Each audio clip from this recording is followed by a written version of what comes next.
Hello दोस्तों, मैं गिरीश मिश्रा आप सभी का सत्यम लर्निंग क्लासेज में स्वागत करता हूं। और आज आप सभी के बीच में एक हिंदी का महत्वपूर्ण टॉपिक जो क्लास 10th के बच्चों के लिए बहुत ही मोस्ट इंपॉर्टेंट है, उसी की चर्चा हम इस वीडियो में करेंगे। अब आप जानना चाहते होंगे कि वीडियो की शुरुआत कहां से होगी, तो आप देख पा रहे हैं यहाँ पे पहले से थंबनेल लगा दिया गया है कि आपको पूरी की पूरी समास पढ़ाई जाएगी केवल एक ही वीडियो में। और यहाँ 4 in 1 का मीन्स ये है कि आपको केवल 4 ही समास बताए जाएंगे जो आपके एग्जाम में आते हैं। ठीक है, तो चलिए वीडियो की शुरुआत करते हैं और आप ध्यान से वीडियो को देखिएगा और वीडियो में बने रहिए, बहुत ही मजा आने वाला है। और जब आप एग्जाम में जाएंगे ना, तब आपको लगेगा कि सत्यम सर के द्वारा जो चीजें आपको प्रोवाइड की गई हैं वो बेहद ही इंपॉर्टेंट थी और आपके लिए बहुत ही लाभकारी हुई। तो चलिए वीडियो की शुरुआत करते हैं।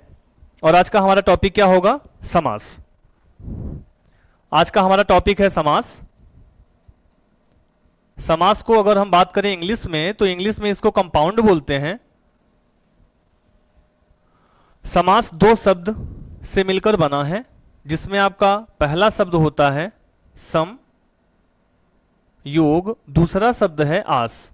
यानी आप कह सकते हैं कि सम का अर्थ होता है संक्षिप्त और आस का अर्थ होता है कथन। अर्थात समास में शब्दों का संक्षिप्तीकरण किया जाता है, यानी संक्षिप्त कथन को ही क्या कहते हैं? समास। अगर इसके परिभाषा की बात करें कि समास की परिभाषा क्या होती है, तो इसकी परिभाषा आपकी हो जाएगी कि दो या दो से अधिक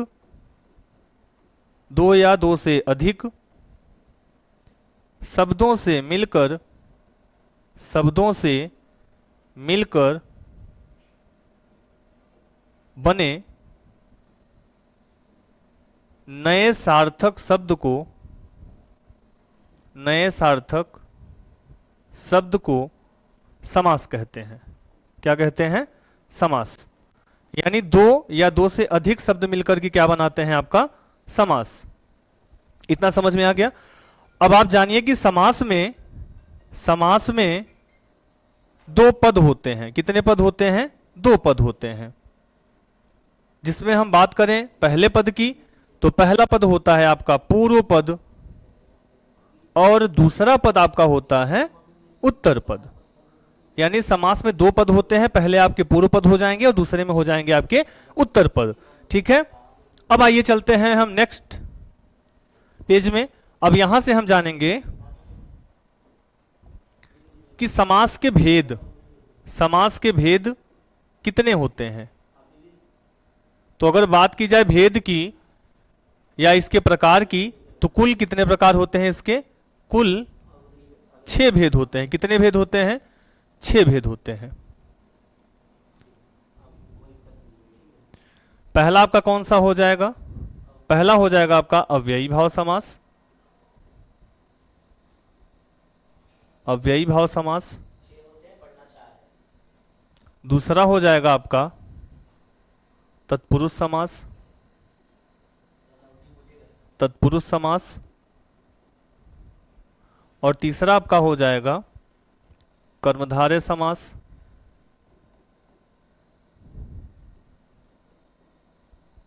चौथा द्विगु समास।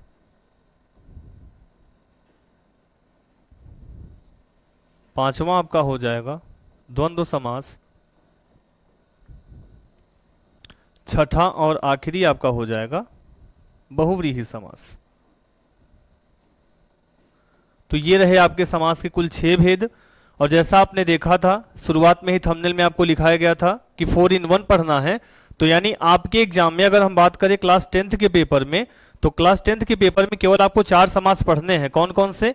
तो उसमें आपका आ जाएगा कर्मधारय समास, द्विगु समास, द्वंद्व समास और बहुव्रीहि समास। यही 4 समास आपको पढ़ने हैं। ये दोनों समास आपके एग्जाम के लिए इंपॉर्टेंट नहीं है, क्योंकि ये आपके सिलेबस में नहीं दिया गया है। तो सबसे पहले हम चर्चा किसकी करेंगे? कर्मधारय समास की। तो सबसे पहले आप ये जानिए कि कर्मधारय समास का कौन सा पद प्रधान होता है? तो इसका जो है उत्तर पद प्रधान होगा। अगर बात करें हम द्विगु समास की, तो इसका भी उत्तर पद ही प्रधान होगा। द्वंद्व समास की बात करें तो द्वंद्व समास के आपके दोनों पद प्रधान होंगे। इसके आपके दोनों पद प्रधान होंगे। और अगर बहुव्रीहि समास की बात करें तो इनके जो है दोनों पद आपके क्या होंगे? अप्रधान होंगे। यानी इसमें किसी पार्टिकुलर एक शब्द को प्रधानता नहीं दी जाएगी, दोनों के दोनों कैसे होंगे? अप्रधान होंगे। ठीक है, तो चलिए अब कर्मधारय समास से शुरुआत करते हैं। नंबर 1 कर्मधारय समास।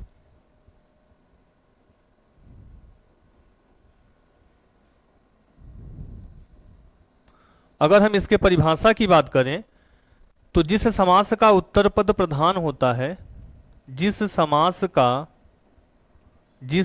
समास का उत्तर पद प्रधान होता है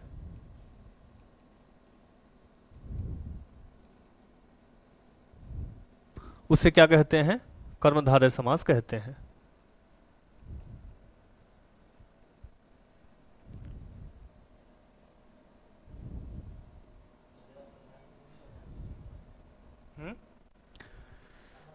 ठीक है, तो ये हो गया आपका कि जिस समास का उत्तर पद प्रधान होगा, ठीक है, वो क्या कहलाएगा? कर्मधारय समास। इसमें एक चीज और ध्यान रखिएगा कि इसमें यानी इस समास में विशेषण विशेष, इस समास में आपका हो जाएगा विशेषण विशेष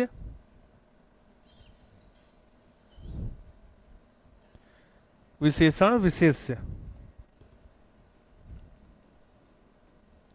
या उपमेय उपमान का आरोप किया जाएगा। ठीक है, आरोप किया जाता है। देखिए आपके एग्जाम में ना ही डिफिनीशन से मतलब है और ना ही आपके एग्जाम में विशेषण विशेष या उपमेय उपमान का मतलब है।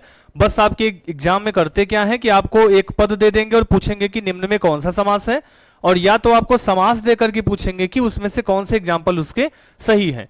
तो आप डिफिनीशन पे मत जाइए, डिफिनीशन में केवल इसलिए लिख रहा हूं कि आपको समझने के लिए आसानी हो। ठीक है, अगर हम इसके उदाहरण की बात करें, अगर हम इसके उदाहरण की बात करें तो उदाहरण में आपका जैसे मैं ले लूं, महान है जो आत्मा, यानी मैंने यहां पे रखा महात्मा। महात्मा में अगर बात करें, जब हम इसका संक्षिप्तीकरण करेंगे तो ये हो जाएगा आपका महान है जो आत्मा, यानी महात्मा।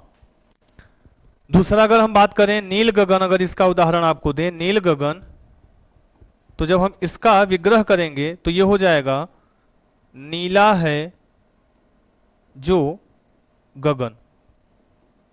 ठीक है, अब देखिए मैं आपको कुछ ट्रिक बता रहा हूं। कर्मधारय समास को पहचानने का सबसे बेहतरीन तरीका है कि आपको कुछ नहीं करना, बस ध्यान यह देना है कि जो इसमें आपको समस्त पद दिया जाएगा, जब आप इसका विग्रह करेंगे ना तो आपको क्या मिलेगा? विग्रह करने पे है जो, ठीक है, या के समान, ये दोनों ट्रिक याद रखिएगा। अगर किसी भी पद का विग्रह करने पर है जो या के समान आएगा तो वो किस समास का उदाहरण है? तो वो कर्मधारय समास का उदाहरण होगा। ठीक है, तो कर्मधारय समास आप समझ गए होंगे। चलिए अगले पेज पे चलते हैं और दूसरा आपका समास हो जाएगा द्विगु समास। क्या हो जाएगा? द्विगु समास। अगर हम इसके डिफिनीशन की बात करें तो सबसे पहले आप ये जानिए कि इसका उत्तर पद प्रधान होता है। अभी आपको मैंने शुरू में ही बता दिया था और यहां भी मैं बता रहा हूं कि इसका उत्तर पद क्या होता है? प्रधान होता है। और पहला पद क्या होता है आपका? संख्यावाची होता है। संख्यावाची का मतलब यह है कि जो इसका पहला पद है वहां से आपको संख्या का बोध देखने को मिलेगा। ठीक है, तो किस समास का पहला पद संख्यावाची है अगर ऐसा पूछा जाए तो आपको आंसर क्या देना है? द्विगु समास। अब अगर इसके उदाहरण की बात करें, जैसे मैंने आपको दे दिया उदाहरण चौराहा, चौराहा। अब अगर आप देखिए तो चौराहा में शुरू में चौ लिखा है, चौ का मतलब होता है चार, और चार क्या है? एक संख्यावाची शब्द है, इसलिए एक ऐसा समास है द्विगु समास। और जब आप इसको अलग करेंगे तो ये क्या हो जाएगा? चार राहों का समूह। अर्थात जब किसी समास में समूह का बोध कराए, ग्रुप का बोध हो, तो वो कैसा होगा? द्विगु समास होगा। और द्विगु समास का पहला पद कैसा होता है? संख्यावाची होता है। ठीक है, जैसे मैं यहां लिख दूं तिराहा, तो तिराहा में भी देखिए शुरुआत में पहला पद क्या है? संख्यावाची है, इसलिए क्या है आपका? द्विगु समास है। ठीक है, जैसे मैं लिख दूं चारपाई, तो चारपाई, चारपाई में क्या होगा? चार पाइयों का समूह। यहां पर भी देखिए समूह की बात की गई है, तो ये भी आपका कैसा समास है?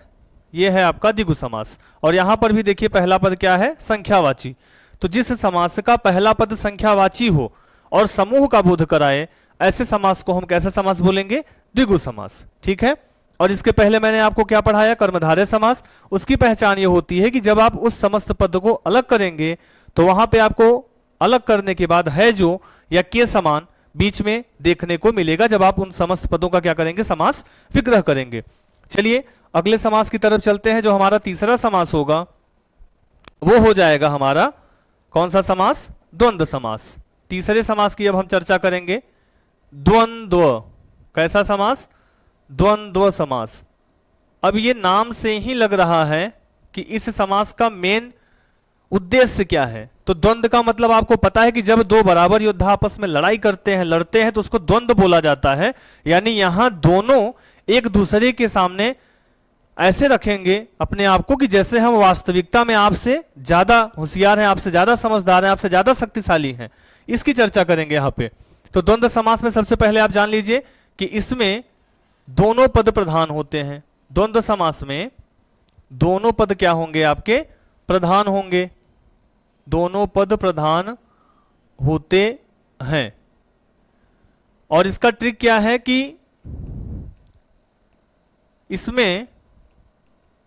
इसमें दोनों पदों के बीच में योजक चिन्ह लगा रहता है। ये सबसे ज्यादा इंपॉर्टेंट है। अगर आपके दिमाग में ये रह गया तो आप ये समास अगर आ गया परीक्षा में तो आप गलती नहीं करेंगे। ठीक है, तो इस बात को ध्यान रखिएगा कि जब कभी दो पदों के बीच में या दो शब्दों के बीच में योजक चिन्ह लगा रहे, अगर आपको ऐसा साइन दिखता है जैसा यहां दिया गया है और पूछता है कि कौन सा समास है, तो आपका आंसर क्या हो जाएगा? द्वंद्व समास। ध्यान रखिएगा बिल्कुल। जब पहला पद संख्यावाची हो तो द्विगु समास, जब दोनों पदों के बीच में योजक चिन्ह आए तो द्वंद्व समास, और जब किसी समस्त पद का विग्रह करना हो तो उसमें है जो या के समान आए तो वो क्या हो जाएगा? कर्मधारय समास। और कर्मधारय समास में एक चीज और याद रखिएगा कि उसमें विशेषण विशेष या उपमेय उपमान का आरोप किया जाता है। ठीक है, चलिए अब अगर हम इसके उदाहरण की बात करें, उदाहरण की अगर इसकी हम बात करें तो जैसे मैंने आपको उदाहरण दे दिया माता पिता, माता और पिता। ठीक है, देखिए यहां पे योजक चिन्ह लगा है ना, योजक चिन्ह लगा रहेगा तो इसका अर्थ यह है कि आप किस समास को टिक करेंगे? द्वंद्व समास को। और अगर हम इसका समस्त विग्रह करें तो समस्त विग्रह करने पर क्या आएगा? कौन सा शब्द आएगा? और, यानी माता और पिता। अगले एग्जाम्पल की बात करें दिन रात, तो इसका समस्त पदों का जब विग्रह क्या करेंगे तो क्या हो जाएगा? दिन और रात। अगर मैं यहां करूं बड़ा छोटा, यानी एक दूसरे के ये प्रतिद्वंदी होंगे, यानी दोनों पद प्रधान होंगे। ठीक है, ध्यान रखिएगा। और योजक चिन्ह जरूर लगा रहेगा और उसी से आप पहचान लेंगे। तो ये हो गया आपका कौन सा समास? द्वंद्व समास। और अब हम चलते हैं लास्ट वाले पेज पर जहां आपको बताएंगे आखिरी आपका समास वो कौन सा होगा? बहुव्रीहि समास। मोस्ट इंपॉर्टेंट है बहुव्रीहि समास। यह आपका आखिरी समास होगा, बहुव्रीहि समास। तो बहुव्रीहि समास में इसमें दोनों पद क्या होते हैं? अप्रधान होते हैं। इसमें दोनों पद क्या होते हैं? आपके अप्रधान होते हैं। ध्यान रखिएगा। अप्रधान इसलिए होता है कि जिसकी बात की जाएगी अगर उसी के लिए पर्टिकुलर इंडिकेट किया जाए तो ठीक है, बट वो किसी और के लिए उद्देश्य बन जाता है, इसलिए इसको क्या बोलते हैं? अप्रधान, यानी दोनों पदों में प्रधानता नहीं होगी, दोनों पद अप्रधान होंगे, यानी ये किसी तीसरे की तरफ क्या करेंगे, इशारा करेंगे। ठीक है, यहां आप लिख सकते हैं कि दोनों पद अप्रधान होते हैं और किसी तीसरे की ओर संकेत करते हैं, किसी तीसरे की ओर क्या करते हैं, संकेत करते हैं, किसी तीसरे की ओर संकेत करते हैं। चलिए, अगर इसके हम उदाहरण की बात करें,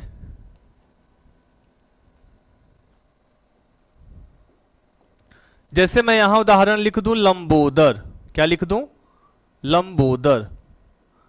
अब लंबोदर का मतलब आप जानते हैं क्या होता है, लंबोदर का मतलब होता है लंबा है जिसका उदर, लंबा है जिसका उदर, उदर का अर्थ होता है पेट, अर्थात ये किसकी बात की जा रही है, यहां पे बात की जा रही है आपकी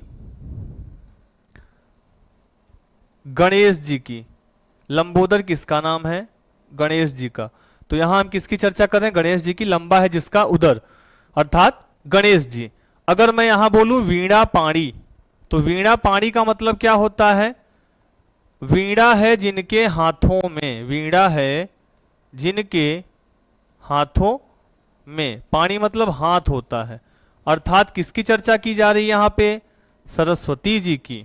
ठीक है, अगर मैं यहां पे बोलूं पंचानन, तो पंचानन का मतलब होता है पांच हैं आनन जिसके, पांच हैं आनन जिसके, आनन का अर्थ होता है मुख, अर्थात पांच मुख किसके होते हैं, तो वो होते हैं हनुमान जी के।